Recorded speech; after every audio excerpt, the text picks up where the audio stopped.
آج وہی سلسلہ ہے کہ زبان اور ذہن کے تعلق سے ذہن کے بعض نظر انداز شدہ مطالبات کو بیدار کیا جائے اور ہر مطالبے کو ذہن کی تمام جواب دے سکنے والی فیکلٹیز کے سامنے رکھا جائے اور پھر اس کا نتیجہ دیکھا جائے۔ یہ ذہانت کی کنجی ہے، اور کیونکہ ہمارے پاس یعنی ذہن جو ہے وہ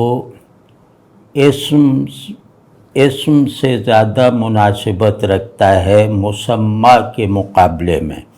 یعنی لفظ کسی چیز کا نام ہے، وہ چیز چاہے خارج میں موجود ہو یا خیالی ہو، لفظ بہرحال کسی چیز کا نام ہے۔ تو یہ نام اور شے جس کا یہ نام ہے، ان کے درمیان تعلق مطلب ان کی طرف ذہن جب متوجہ ہوتا ہے، شے کی طرف ذہن اگر متوجہ ہوتا ہے تو وہ اس کے نام کو زیادہ کھنگالتا ہے۔ کسی چیز کی طرف تحقیقی نظر ڈالنی ہو تو اس میں نام پر فوکس کرنے یا نام کا تجزیہ کرنے کی ضرورت نہیں ہے کہ ہم درخت کو درخت سمجھ کے اس کا جو ہے وہ اس کا تجزیہ کر رہے ہیں، تو اس میں درخت کا نام زیادہ اہمیت نہیں رکھتا۔ لیکن ذہن کی ایک خلاق قوت بھی ہوتی ہے جو فلسفیانہ تعقل میں بھی درکار ہوتی ہے اور تخیل کی خوراک ہوتی، مطلب تخیل کی وہ جیسے سب سے بڑی متاع ہوتی ہے۔ تو اس میں جتنا ہم لفظ کو یعنی نام کو کھنگالتے چلے جائیں گے اور اس نام کو بنانے میں جو اس کی گرامیٹالوجی ہے، یعنی اس نام کو بنانے میں جو مطلب لفظی یونٹس کام میں آتے چلے جائیں گے، کام میں آتے ہوئے دکھائی دیں گے، ہم ان سب کو فرداً زیادہ گہرائی میں جا کر اور اپنے تصور حسن یا تصور جمال یعنی بیسک آئیڈیاز کی کمک سے بیسک آئیڈیاز کو پیش نظر رکھتے ہوئے ان آئیڈیاز کی ریلیونس اور ریلیشن دریافت کریں گے اس لفظ کے تجزیے کے نتیجے میں، یا اس لفظ کا تجزیہ کرتے ہوئے ہمارے ذہن کے ایک بڑے حصے کا مقصود یہ ہوگا کہ وہ اپنے آئیڈیا آف نالج، اپنے آئیڈیا آف ریئلٹی، اپنے آئیڈیا آف بیوٹی وغیرہ، اپنے آئیڈیا آف ٹروتھ، ان کو جو ہے وہ زیادہ سے زیادہ اس لفظ کے ذریعے سے ڈیفینیشن کے دائرے میں لانے اور چیزوں کے ساتھ ہمارے معمول کے تعلق میں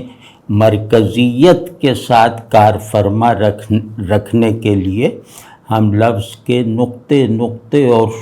شوشے کو کھنگال رہے ہیں، اور اس لفظ کو اس کے مسمى تک یعنی اس نام کو اس کے نیمڈ تھنگ تک محدود رکھنے کی بجائے نام کو بجائے خود ایک موضوع بنا کر اس کے مسمى کی طرف سے توجہ کو ہٹا کر یا مسمى کا لازم ہونا اس تصور کو ایک طرف رکھ کے ہم صرف اسم ہی میں اس کا مسمى ہونا اور اس کا مسمى ہونا جو چھپا ہوا ہے ہم اس کو دریافت کرتے چلے جا رہے ہیں، تاکہ اب یہ میں صرف شوق دلانے کے لیے ایک بات کہہ رہا ہوں، فی الحال اس کی تفصیل میں نہیں جا رہا. تو اسم ہی مسمى ہے. یہ جو پوائنٹ آف آئیڈینٹی ہے یہ ذہن کی آخری منزل ہے، یہ ذہن کا آخری مقصود ہے. یہ ذہن کا اگر حاصل ہو جائے تو آخری حاصل ہے کہ ہم یہ ریکگنائز کر لیں، یہ ریئلائز کر لیں، یا اس آئیڈینٹی کی پریزنس کو محسوس کر کے اسے سورس آف آل میننگز بنانے میں کامیابی حاصل کر لیں کہ مسمى اسم کے باہر جو ہے وہ ادھورا ہے، پورا مسمى خود یہ اسم ہی ہے. تو یا مسمى جب آئیڈیا بنتا ہے تو وہ اسم کی ماہیت رکھتا ہے. غرض اس طرح کے بہت سارے نکات ہیں جو بہت بڑے بڑے فلسفیوں اور عارفوں کا موضوع رہے ہیں اور بہت بڑے بڑے شاعروں کے تخیل کا ہدف رہے ہیں. ان سب تک ہم پہنچ سکتے ہیں انشاءاللہ اگر ہم لفظ کو کھنگالنا سیکھ جائیں، لفظ کا اسٹرکچرل تجزیہ کرنا سیکھ جائیں، اور لفظ اور ذہن کے آئیڈیاز کے درمیان جو ہے وہ اسم اور مسمى کا تعلق استوار کرنے میں جو ہے ہمیں کامیابی حاصل ہو جائے تو یہ کامیابی اتنی بڑی ہے،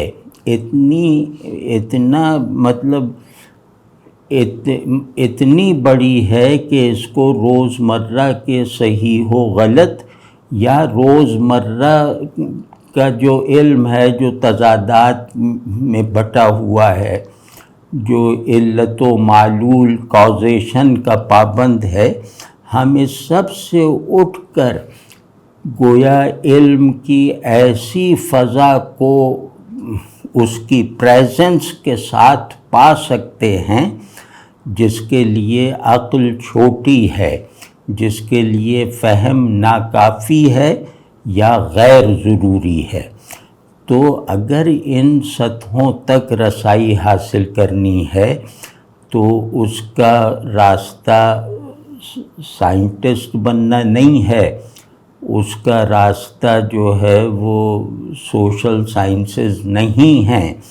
اس کا راستہ ذہن سے پیدا ہونے والے ڈسپلنز آف نالج وغیرہ نہیں ہیں اب تک جو پیدا ہوئے ہیں. اس کا حاصل جو ہے وہ ایک پیور پریزنس ہے جہاں ہم اس بات کو اپنے تجربے سے جان لیتے ہیں. یہاں جان لینا جیسے اضافی ہے، ہم اس بات کا تجربہ حاصل کر لیتے ہیں کہ شعور اور وجود ایک ہے، جو آخری درجہ وجود ہے اور آخری مرتبہ شعور ہے، کہ ان دونوں میں تعلق دوئی کا ہے لیکن غیریت کے ساتھ نہیں بلکہ عینیت کی بنیاد پر. تو جب ہم عینیت کی اس بنیاد کو ایکسپلور کر لیتے ہیں، اس کا انکشاف ہم پر ہو جاتا ہے، تو ذہن ذہن ہی نہیں بلکہ ہم پورے کے پورے اپنی سطح ذہنی، اپنی سطح قلبی اور اپنی سطح حسی کو بلند کر لیتے ہیں. تو یہ ہمارے خواب ہیں اور یہ خواب نہ دیکھنا بری بات ہے، ناشکری ہے. تو اب اگر ہمارے مقاصد اور آئیڈیلز یہ ہیں اور یہی ہونے چاہیے تو پھر ہمارے پاس صرف ایک راستہ ہے کہ ہم لفظ کو جو معنی اور صورت دونوں کا ایک امیجیٹ اوریجن ہے، ہم اس کے ساتھ اپنی غیریت کو کم سے کم کرتے چلے جائیں، ہر لفظ کے ان حصوں میں بھی غواصی کریں جن حصوں کو لوگوں نے ناقدری کی وجہ سے یا شے پرستی، شے افادیت وغیرہ کے نظریات کی وجہ سے نظر انداز کر رکھا ہے۔ تو آپ کسی بھی لفظ میں جھانکیں تو آپ کو باقاعدہ جیسے آپ گویا ایک دیکھنے کے عمل سے گزریں گے کہ اس لفظ کے اکثر امکانات وہ ادراک میں نہیں آئے، وہ کام میں نہیں آئے، اور وہ اس لفظ سے منسوب نہیں رہ سکے ہماری ذہنی کوتاہی کی وجہ سے یا ہماری کم تر حصے وجود کی وجہ سے۔ تو ان سب چیزوں کا ازالہ ہو سکتا ہے اگر ہم دی آبجیکٹ، یعنی کہ سبجیکٹ میں ہوں اور آبجیکٹ عام طور پہ یہ باہر موجود چیزیں یا جو بھی میرے غور و فکر کا موضوع ہے وہ آبجیکٹ ہے۔ تو اگر ہم کہیں کہ دی آبجیکٹ یعنی ایکچوئلائزڈ آبجیکٹ، ایک آئیڈیا کا ایکچوئلائزڈ ورژن وجود کے پیرائے میں،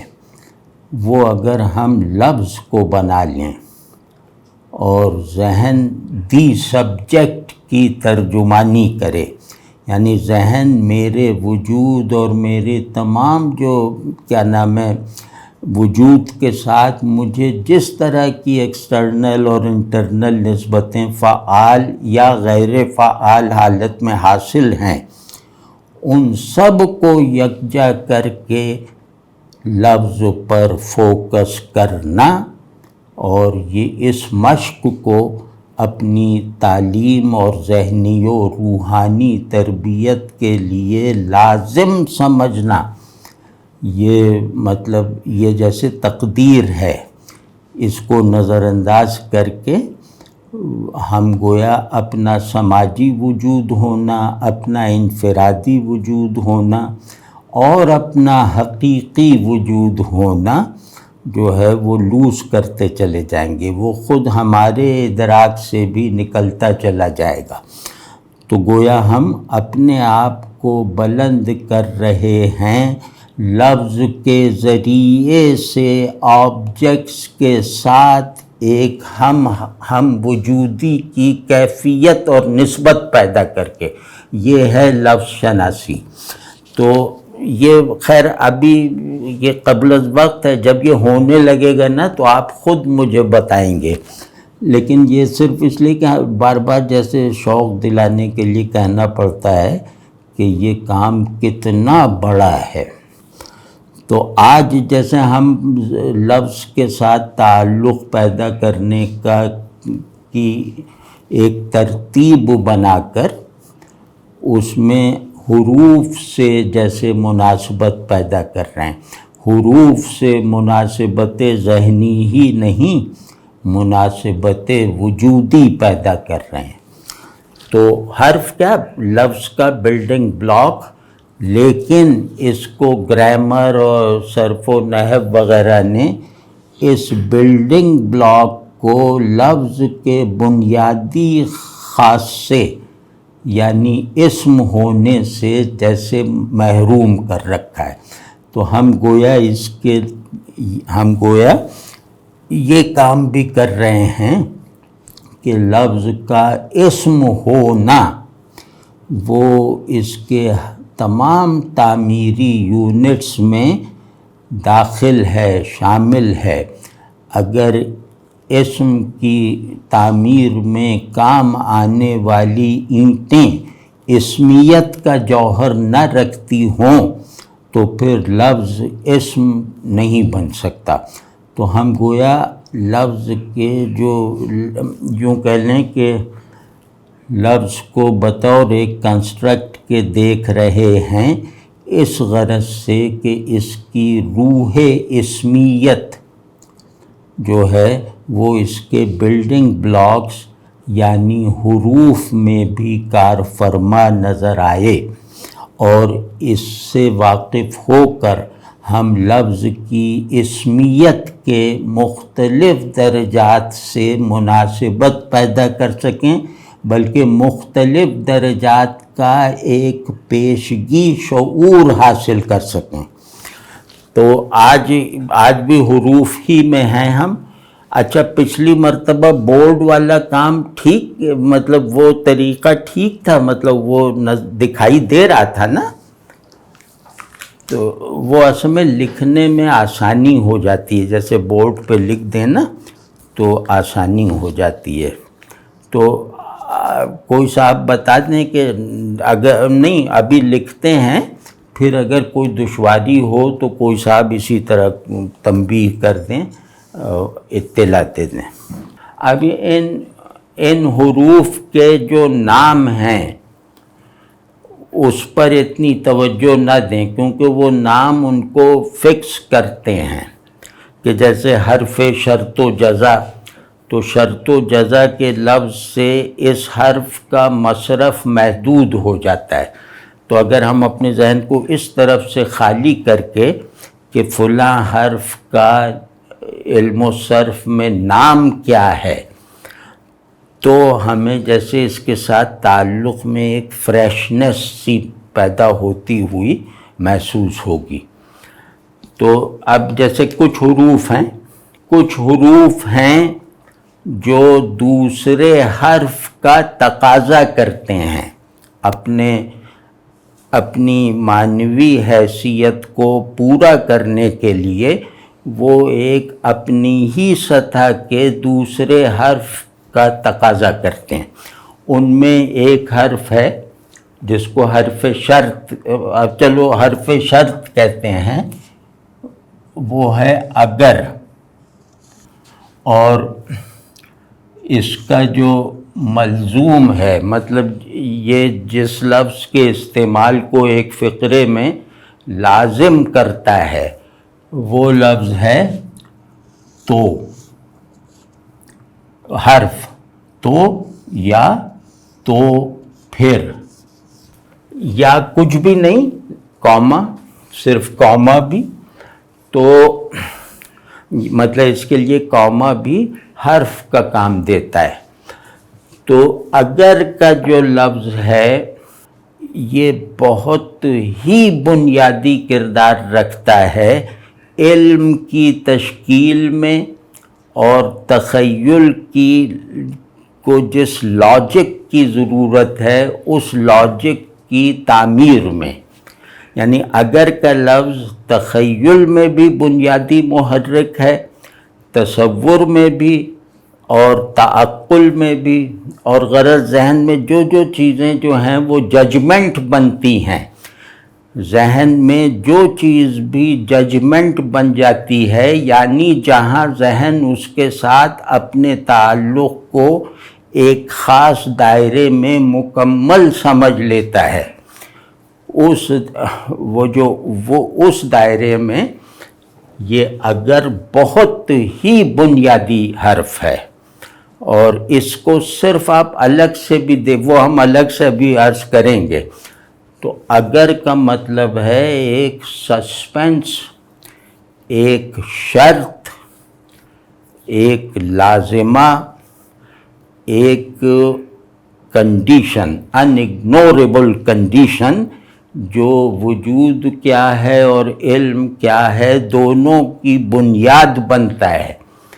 تو اس کی حیثیت یہ ہے، اگر ہم اپنے فقرے بنا رہے ہیں، مطلب یہ رسمی تدریس سے بچنے کی کوشش کر رہے ہیں تاکہ ہمارے ذہن کی تخلیقی رو جو منجمد ہو گئی ہے وہ پھر روانی اختیار کرے۔ تو اگر آواز سنائی دیتی ہے تو پھر اس کو بھر کے دکھائیے۔ جیسے ہم شروع سے ایسے ہی کر رہے ہیں نا کہ اس جملے کا جو تکمیلی وہ ہے ٹکڑا، وہ ہم چاہتے ہیں کہ اسے ہم بلینک رکھیں، اسے ہر شخص اپنی معلومات کی روشنی میں نہیں، اپنی خواہشات کے بل پہ پورا کر کے دکھائے۔ واضح ہے نا؟ تو اگر آواز سنائی دیتی ہے تو پھر اگر آنکھ دیکھتی ہے تو پھر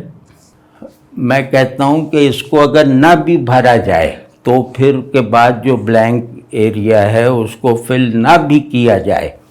صرف اسی سے لطف اندوز ہونے کی کوشش کریں۔ یعنی کہ اگلا مرحلہ لاجک سے، کازیشن سے، سب جبر سے آزاد کر دے گا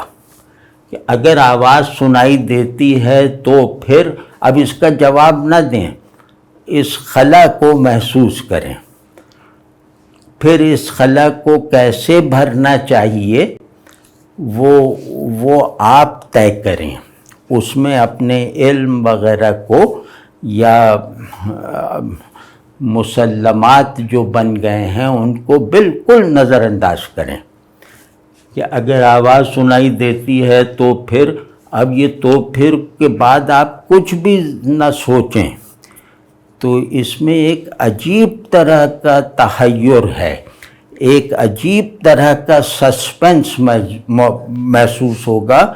ایسا سسپنس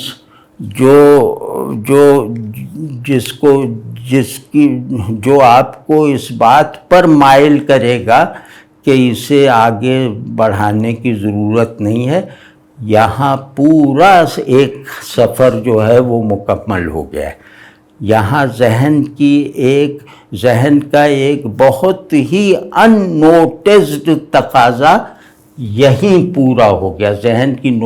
ذہن کو حیرت کی بہت خواہش ہے، ذہن کو تجسس کی حفاظت کا بہت خیال رہتا ہے، تو اس میں حیرانی، تجسس، انتظار، سسپنس، تھرل، یہ سب جیسے اس طرح ہوگا کہ آپ کو لگے گا کہ ذہن بھی محسوسات کا اپنا نظام رکھتا ہے، وہ تصورات نہیں ہیں، وہ کیفیات کی طرح ہیں۔ تو ذہن جو کیفیات جنریٹ کر سکتا ہے، وہ کیفیات اگر ہم اپنے تصور کے مطابق، اپنے ذوق اور خواہش کے مطابق، اپنے ذوق حیرانی کے مطابق اگر اس کو محسوس بھی کر سکیں تو ہم بہت مضبوط ہو رہے ہیں، اور ہم بہت ہی بڑی اپنی کسی کمزوری کا ازالہ کرنے میں کامیابی حاصل کرنے کے راستے پر ہیں۔ تو ایک تو یہ کہ اگر آنکھ دیکھتی ہے تو پھر واضح ہے نا کہ اگر تمہارے پاس پیسے ہوتے تو تمہارا علاج آسان ہو جاتا۔ یہ جیسے روزمرہ میں ہے کہ اگر بارش ہو جائے تو یہ پولیوشن ختم ہو جائے، بہترین، یہ اب یہ گھڑے گھڑائے وہ ہیں، اس میں آپ کو کسی بھی طرح کا ایک سینس آف اونرشپ نہیں میسر آئے گا کہ اگر آگ لگ جائے تو یہ سب جل کے راکھ ہو جائے گا۔ بڑا یقین سے کہہ رہے ہیں، بہت یقین سے، لیکن یہ ڈیٹیچمنٹ کے ساتھ کہہ رہے ہیں، اس کو کہنے کا کوئی ارتعاش، اس یقینی طور پر سچی ثابت ہونے والی پیش گوئی کا کوئی بھی فخریہ یا تسلی بخش احساس ذہن و طبیعت میں نہیں پیدا ہوتا۔ یعنی جو باتیں صحیح ہو جائیں وہ باسی ہو جاتی ہیں، پھر وہ مفید نہیں رہ جاتی ہیں۔ یعنی ایک باطنی افادیت ان کی نہیں رہ جاتی، وہ ذہن کے لیے چیلنج نہیں رہتی۔ تو آپ اس طرح نہ کریں، تو اس کو ذرا محسوس کریں کہ اگر آنکھ دیکھتی ہے تو پھر، یا اگر آنکھ دیکھ سکتی تو پھر، اگر کان سن سکتے تو پھر، تو اس تو پھر کو پہلے اس کی لذت اور وہ محسوس کریں۔ اور ذہن کی بہت زیادہ، جیسے ذہن کے لیے تفریح جو درکار ہے،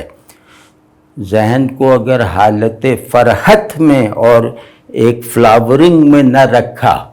تو یہ کارآمد نہیں رہتا۔ تو یہ دماغ کی فلاورنگ ہونے لگے گی اگر آپ اس خلا کو محسوس کر لیں، اور یہ اس خلا کا احساس آپ کے لیے جیسے ایک فلفلمنٹ کا سا پہلو رکھتا ہو۔ واضح ہے نا، یہ آسان ہے بالکل، اس کو ہر آدمی 5 منٹ ذرا بعد میں اس طرح کے جملے بنا کر اور اس کے بلینک ایریا کو پر کیے بغیر اس پہ فوکس کر دے، تجسس سے حیران ہونے کی خواہش کے ساتھ، اور جیسے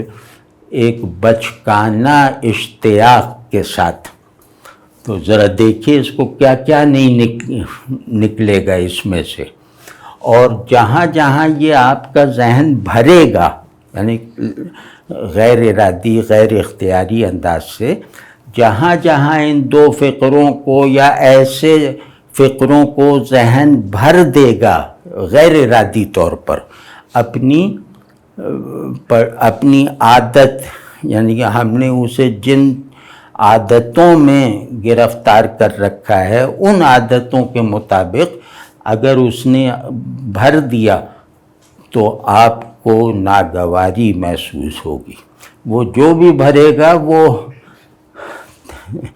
وہ قابل تصدیق ہوگا، صحیح ہوگا، مشاہدے میں ثابت ہوگا وغیرہ وغیرہ، لیکن یہ کہ وہ ذہن کا بھرا ہوا دوسرا ٹکڑا صحیح ہونے کے باوجود جو ہے وہ آپ کو ناگوار لگنے لگے گا۔ تو ہمیں اس حالت کو پہنچنے کی بھی ضرورت ہے کہ صحیح معلومات، درست مفاہیم ہمارے دماغ میں الجھن سی پیدا کر دیں، ایک جیسے بے کیفی اور بیزاری سی پیدا کر دیں۔ جو ذہن اپنے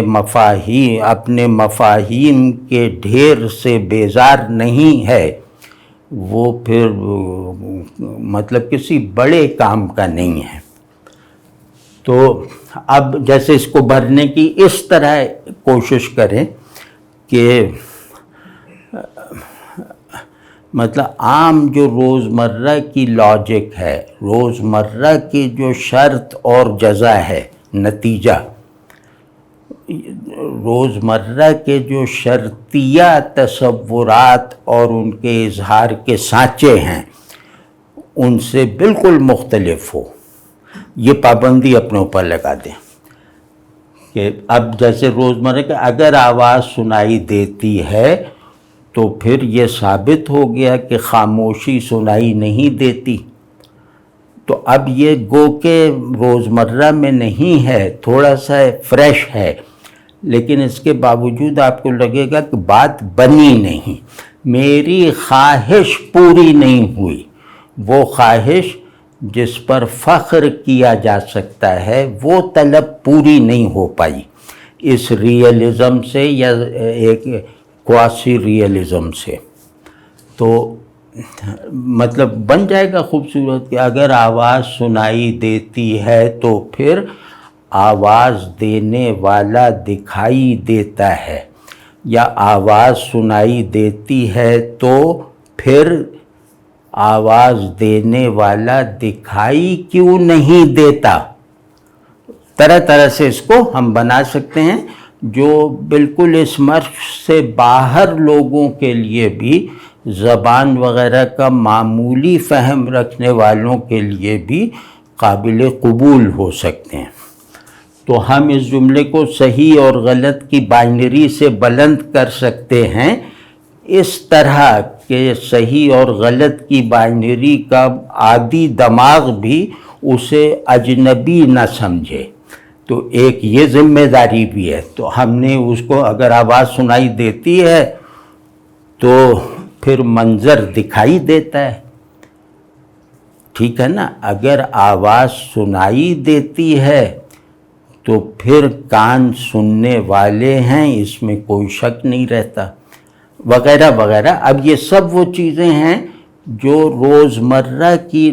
شرط اور جزا کے قانون سے الگ ہیں، یہ جو میں نے ابھی بیان کی ہے، حقیقت پسندانہ ہیں، لیکن یہ فریز نہیں ہوتی جو روزمرہ کی لاجک ہے یا کنڈیشنل جو ججمنٹس ہیں۔ تو اسی طرح اگر آنکھ دیکھتی ہے تو پھر، اگر آنکھ دیکھتی ہے تو پھر بعض چیزیں نظر کیوں نہیں آتی، یعنی اگر سوالیہ بھی ہو سکتا ہے، اگر شرطیہ بھی ہے سوالیہ بھی ہے، کہ یعنی کہ رد کرنے کے لیے استعمال ہوتا ہے کسی خیال کو، کہ تم جو کہہ رہے ہو کہ آنکھ دیکھتی ہے تو پھر آنکھ کو سب کچھ کیوں نہیں دکھائی دیتا، یعنی خوردبین سے نظر آ جاتا ہے، آنکھ سے نہیں دکھائی دیتا وہ جرثومہ وغیرہ۔ تو اب یہ بھی جیسے تھوڑا اچنبے والی بات ہے، ایک اچنبے والی کمپوزیشن ہے، لیکن ہمیں یہاں تک ظاہر ہے کہ نہیں رکنا چاہیے، اور یہاں تک پہنچنا ضرور چاہیے لیکن رکنا نہیں چاہیے۔ تو مانوس انداز سے اس کو بھر دیں،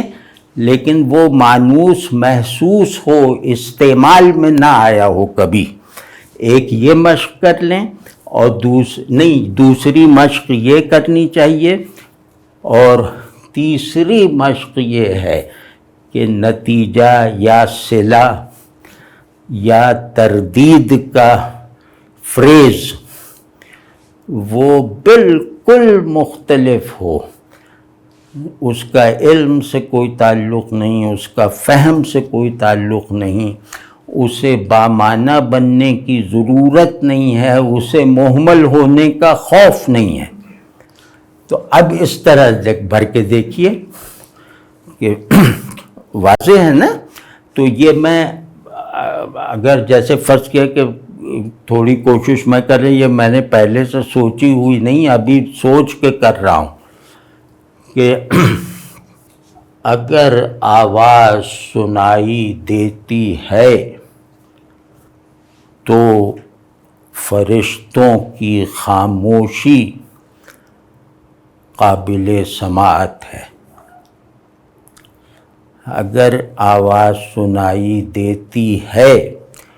تو فرشتوں کا خاموش رہنا دکھائی دیتا ہے۔ اگر آواز سنائی دیتی ہے تو خاموشی اس کو اپنے اندر جذب کر لیتی ہے۔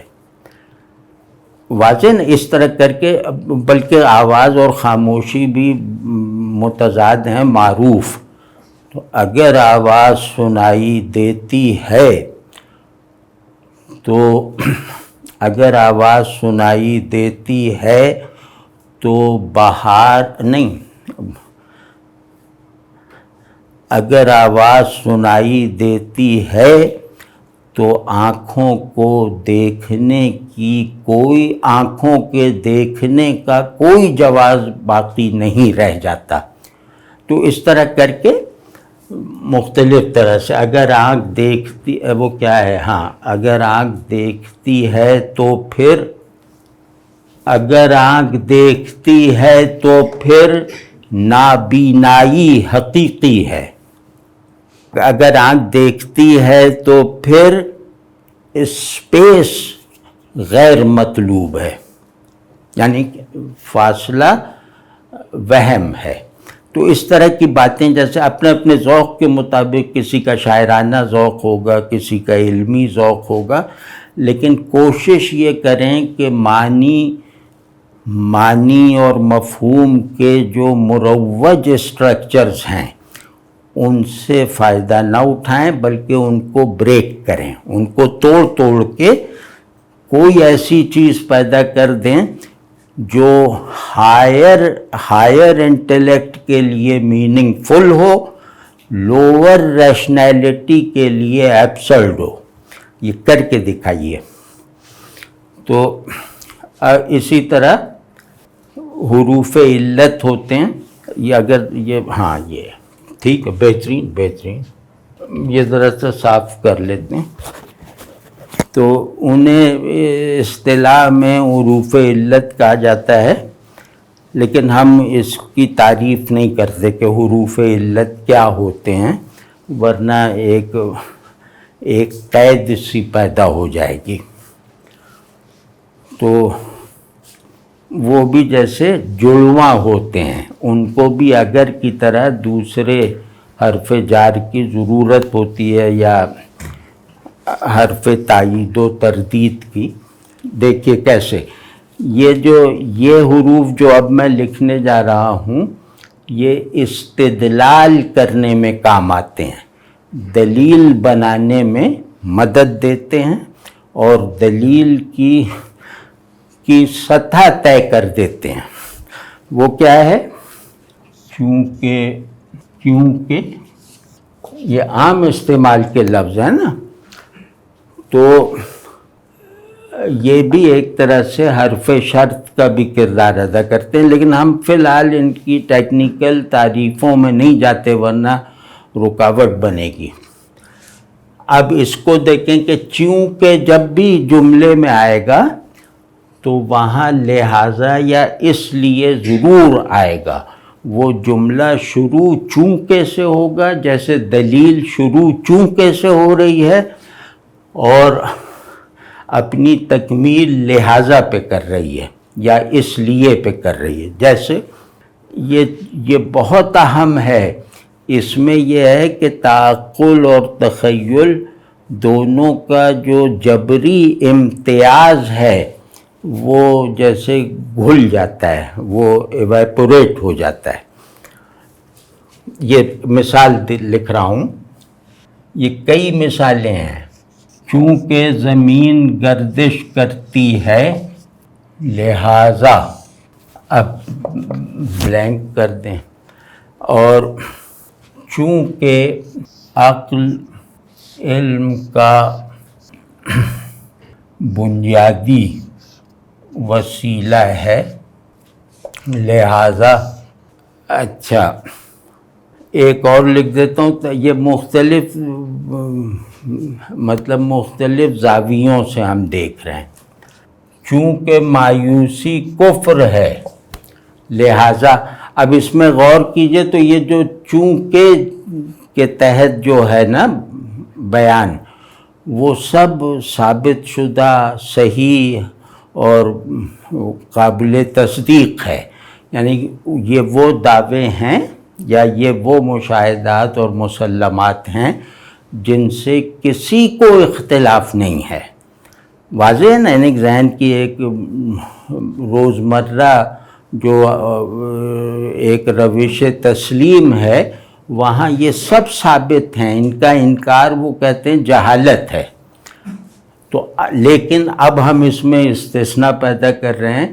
کہ یہ سب یقینی ہے، اس پہ کوئی سوال نہیں اٹھا رہے ہم صرف ایک یقینی واقعے یا پروسیس کا کوئی اپنے ذوق کے مطابق، اپنی خواہش کے مطابق نتیجہ نکال رہے ہیں۔ ہم ایک ثابت شدہ چیز کو اس دلیل کی بنیاد بنا رہے ہیں جو عقل کے لیے اجنبی ہے، جو منطق کے لیے نامانوس ہے۔ ٹھیک ہے نا؟ اب یہ دیکھ لیں، چونکہ زمین گردش کرتی ہے لہٰذا، اب اس میں بھی وہی 3 مراحل ضرور ایکسپیرینس کیجئے گا کہ کچھ نہ سوچیے آگے، بس لہٰذا اس کو جیسے اپنے اندر لہٰذا کو گونجنے دیجیے، چونکہ زمین گردش کرتی ہے، اس کو یاد رکھنے کی یا اس کو زیادہ آنکھیں گاڑ کے دیکھنے کی ضرورت نہیں ہے۔ ہاں یقیناً زمین گردش کرتی ہے، لہٰذا اب اس کو اس خلا میں آپ اس خلا کو سیر کیجئے۔ تو اب آج کل تو بڑا لوگوں کے لیے قابل تخیل ہے کہ آپ 1000 نوری برس کے فاصلے پر واقع فضاؤں میں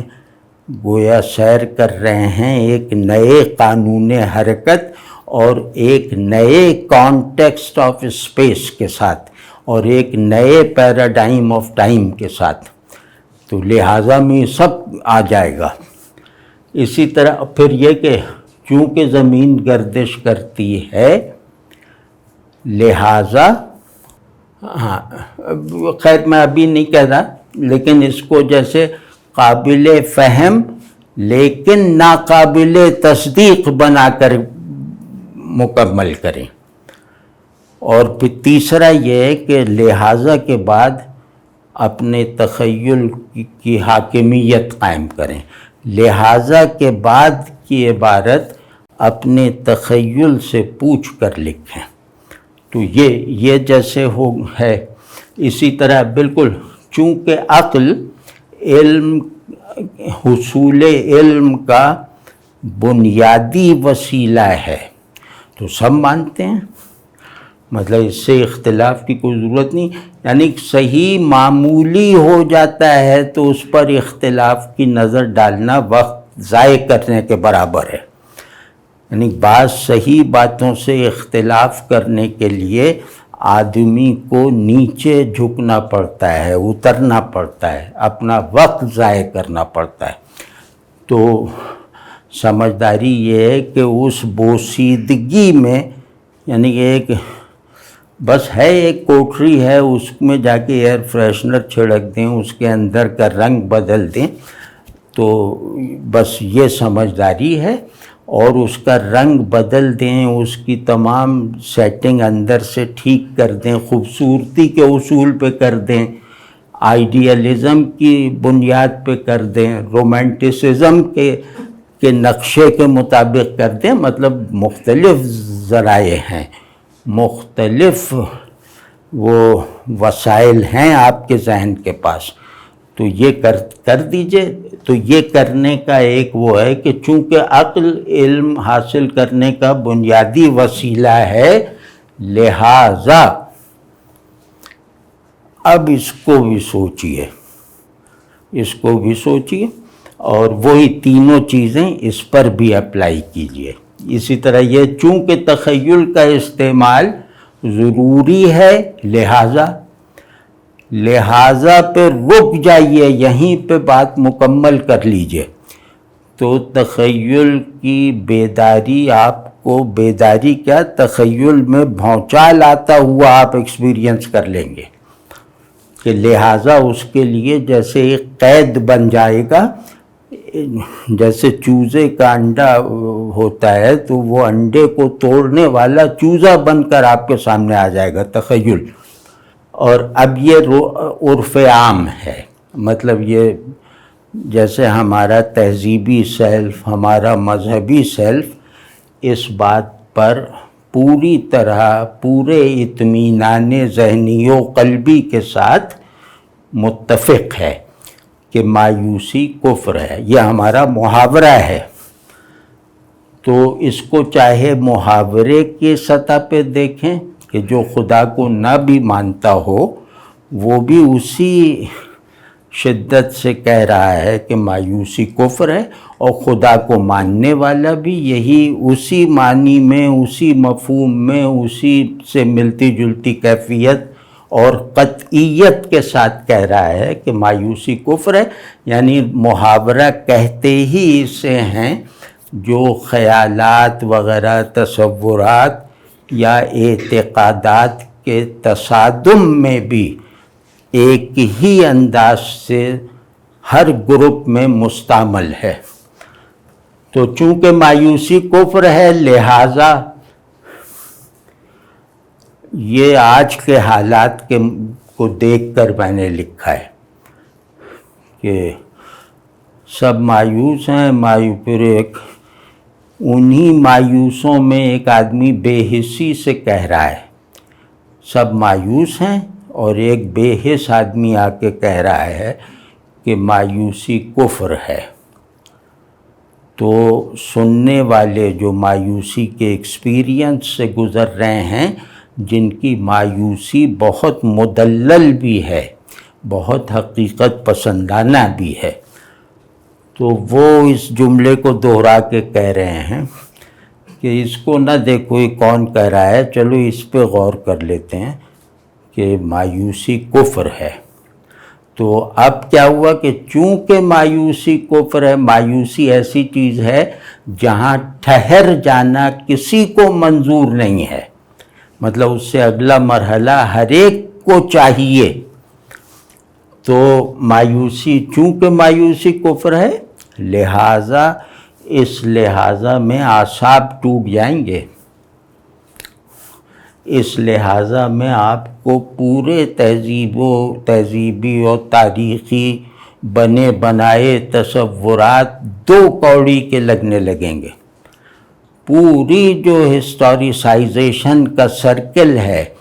یہ جیسے بچے کے ہاتھ میں لٹو کی طرح سے زیادہ نہیں رہ جائے گا۔ کیجئے، یعنی اپنی جبری مسلماتی کنڈیشنز کو توڑنا یہ کوئی معمولی بات ہے، اور اس کنڈیشن کے احساساتی ساخت کو بھی بریک کرنا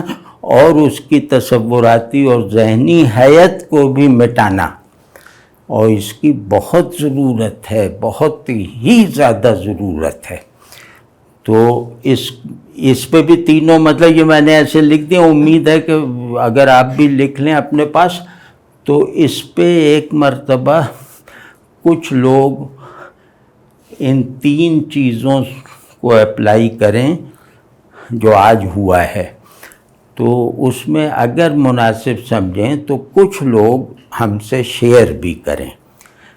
کہ لہٰذا کے بعد خلا ہے تو یہ ہے، محسوس ہوا، خلا کو بھرا ہے قابل فہم بنا کر تو یہ فریز بنایا، اور خلا کو بالکل، مطلب اس خلا کو بھرنے کا بالکل غیر روایتی، غیر منطقی، غیر عقلی جو میتھڈ ہے وہ استعمال کیا تو یہ نتیجہ نکلا وغیرہ۔ تو یہ تین چیزیں ذرا اس پہ اپلائی کیجئے، ہر دعوے پر، ہر فقرے پر، تو اور تھوڑا سا ہمیں دکھا بھی دیجئے تاکہ کچھ لوگ، دو چار لوگ دکھا دیں، لیکن سنجیدگی سے غور کر کے، سنجیدگی یعنی پیشنیٹ سنجیدگی یعنی کریٹیو سنجیدگی کے ساتھ، تو پھر انشاءاللہ پھر آگے چلیں گے۔ اب لگتا یہ ہے کہ اب حروف کا شاید ہم کر چکے جتنا ضروری تھا۔ اب ہم اگلا بھی وہ بھی حروفی کی قبیل سے ہیں، لیکن حرف سے دور اور لفظ سے نزدیک، وہ پروناؤنز ہیں، ایڈجیکٹیوز ہیں۔ تو اگلی مرتبہ نہیں بھائی، اگلی مرتبہ نہیں، حروف ابھی ہیں، وہ فہرست جو بنائی ہے نا اس میں حروف کی کچھ قسمیں اور ہیں، تو وہ اگلی نشست میں وہ پوری کر لیتے ہیں، اس کے بعد پروناؤنز اور ایڈجیکٹیوز کی طرف جائیں گے، پھر رفتہ رفتہ لفظ، اسم، اس پہ چلیں گے۔ تو مجھے تو بھائی بہت زیادہ امید ہے، بہت زیادہ یقین ہے، اپنے تجربے سے اس کی تصدیق ہے کہ یہ چیز آج ہماری مطلب ہمیں ذرا بلند کرنے کا سب سے مؤثر ذریعہ ہے۔